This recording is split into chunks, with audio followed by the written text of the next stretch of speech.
बिस्मिल्लाहिर्रहमानिर्रहीम। मैं हूँ अशरफ सलामत अपनी यूट्यूब चैनल पर। पाकिस्तान में रजीम चेंज होने के बाद आवाम को पता चला कि कौन कौन लोगों ने किस किस तरह साजिश और मदाखलत की। हुआ यूँ कि चूँकि पंजाब असम्बली का ज़िमनी इलेक्शन आ गया, ज़िमनी इलेक्शन में पीटीआई ने क्लीन बोल्ड कर दिया नून लीग को। नून लीग चूँकि क्लीन बोल्ड हो गई, तवक्को नून लीग को नहीं थी। नून लीग ये समझ रही थी कि पंजाब हमारा है, हम पंजाब के तख्त के वारिस हैं, अरसा 40 साल से इक़्तिदार पर काबिज़ है और लोग हमारे मजाज के आदी हो गए। ऐसा नहीं था, बिल्कुल पहले लोगों को इल्म ही नहीं था। पहले भी लोग साजिशें और मदाखलतें होती रही इस मुल्क में, एक रजीम चेंज होते रहे, लोगों को किसी किस्म का इल्म नहीं था मां सिवाय चंद मखसूस लोगों की। पीटीआई ने 17 जुलाई का ज़िमनी इलेक्शन जीता, साफ शफाफ जीता और नून लीग ने और दीगर ताकतवर लोगों ने सब ने मिलकर कोशिश की कि हमजा शहबाज को बचाया जाए और पंजाब में नून लीग को सीटें मैक्सिमम 14-15 दिलाई जाए, क्योंकि फ़र्क बहुत था। अवाम का माइंड सेट हो चुका था, लोगों ने नोटों को निकाल बार फेंका। 22 जुलाई चूँकि इलेक्शन अनाउंस हो चुका है वजारत आला का, और उसमें ताकतवर लोग और वो लोग जिन्होंने रजीम चेंज करवाया वो परेशान हो गए कि क्या बनेगा, अब तो हालात हाथ से निकल रहे हैं। तो फिर उन्होंने पंजाब में पीटीआई के अरकान के लिए एक मंडी लगाई, पैसों की बोली लगाई, बोरियों में पैसे हैं, पैसे भी इतने ज़्यादा कि आप जितने ज़्यादा पैसे लग रहे हैं उसमें लाजमी तौर पर ज़मीर तो परेशान होता है।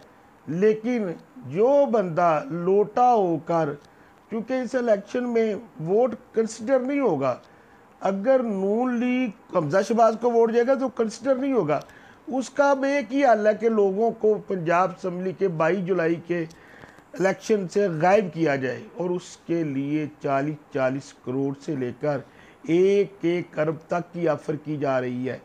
और मिस्टर आसिफ अली जरदारी चौधरी शुजात के पास जा चुके हैं।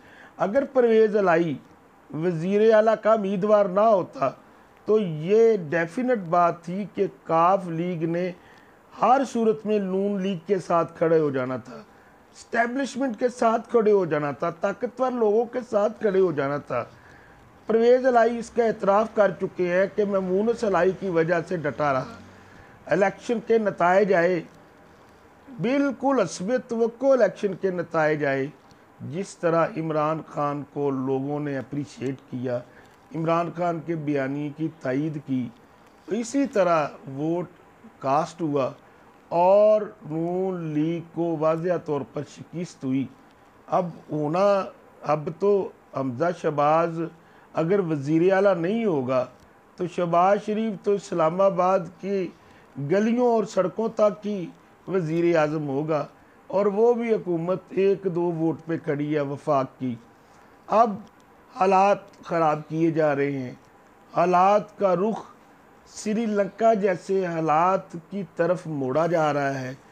सुप्रीम कोर्ट आंखें बंद किए हुए है, गो के तरीके इंसाफ ने अपनी पिटीशन फाइल की है। कोई उस रात तो अदलिया ने फौरी तौर पर 100 मोटो एक्शन ले लिया, लेकिन इस जो ख़रीदो फरोख्त हो रही है पंजाब असम्बली में, तहरीके इंसाफ ने पिटीशन फाइल की है, मुझे नहीं लगता कि तहरीके इंसाफ को रिस्पॉन्स मिलेगा।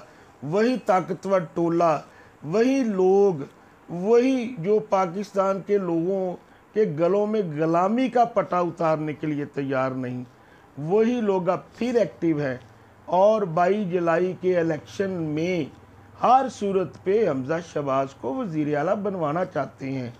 क्योंकि जब इलेक्शन लूज़ हुआ ये वाज़ेह तौर पर क्लियर हो गया, जवेद लतीफ़ और ख्वाजा साद रफ़ीक की जो बातें हुई उसमें थ्रेट किया गया उन लोगों को जिन लोगों ने रजीम चेंज करवाया, खुली तौर पर ये कहा गया कि हमें इलेक्शन में धकेला गया, इलेक्शन में धकेलने के से पहले महंगाई रेशो बढ़ाया गया और उसके बाद हमें तसल्ली दी गई कि पंजाब में आपको 15 सीटें मिलेंगी। अब जब साद रफीक और इम्पोर्टेड हुकूमत के इसरार पर फिर वही लोग सरगर्म हुए और उन लोगों ने कहा कि हर सूरत पे हमजा शहबाज वज़ीर आला होगा। लेकिन हर वो बंदा याद रखे, जो आदमी भी गैर हाजिर हुआ 22 जुलाई के इलेक्शन में, अवाम उनके गलों में जूतों का हाथ डालेगी और उसकी नेक्स्ट टाइम पॉलिटिक्स ख़त्म होकर रह जाएगी। ये बिल्कुल रियलिटी है कि अब चलेगा वही सिक्का जो जिस जमात में अगर वहीं पे खड़ा रहेगा। पीटीआई के लोटों का अशर 17 जुलाई को कौम ने देख लिया। अब जो भी गैर हाजिर होगा 22 जुलाई का, उसका अशर भी अवाम देखेंगे और आइंदा लाजमी तौर पर इमरान खान की स्ट्रगल है, कितनी देर रुकावट खड़ी कर लोगे, कितनी देर उसको रोक लोगे। आखिर री इलेक्शन अनाउंस होने हैं, महंगाई का जिन काबू से बाहर है, डॉलर अपनी उड़ान बढ़ता जा रहा है, इकॉनमी पाकिस्तान की धड़ाम नीचे नीचे और नीचे की तरफ जा रही है और इस ऐसे हालात पैदा किए जा रहे हैं कि कौम सड़कों पर निकले और हमारे हालात श्रीलंका से भी बदतर हो जाए। ये हमें याद रखें कि जिस फोरम पर भी पीटीआई जाएगी, किसी फोरम पर उसको इंसाफ नहीं मिलेगा। आखिरकार पीटीआई को दोबारा लॉन्ग मार्च की तरफ आना पड़ेगा। अगर 22 जुलाई का इलेक्शन पीटीआई के लोगों को ख़रीद कर गैर हाजिर कर दिया जाता है तो इसके बाद हालात बदतर हो गए। और अगर पीटीआई 22 जुलाई को परवेज़ इलाही को वज़ीर आला बनाने में कामयाब हो जाती है तो नए इलेक्शन दूर नहीं, फिर हर सूरत पे नए इलेक्शन अक्टूबर नवंबर में हो जाएंगे।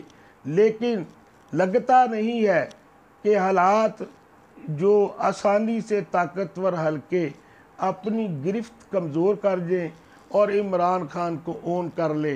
कसूर इमरान खान का सिर्फ ये है कि वो कौम के गले से ग़ुलामी का पटा उतारना चाहता है, वो कौम को आज़ाद देखना चाहता है, वो चाहता है कि पाकिस्तान की आज़ाद खारजा पॉलिसी हो और पाकिस्तान अपने फ़ैसले खुद करे। वस्सलाम, आइंदा तक के लिए इजाज़त।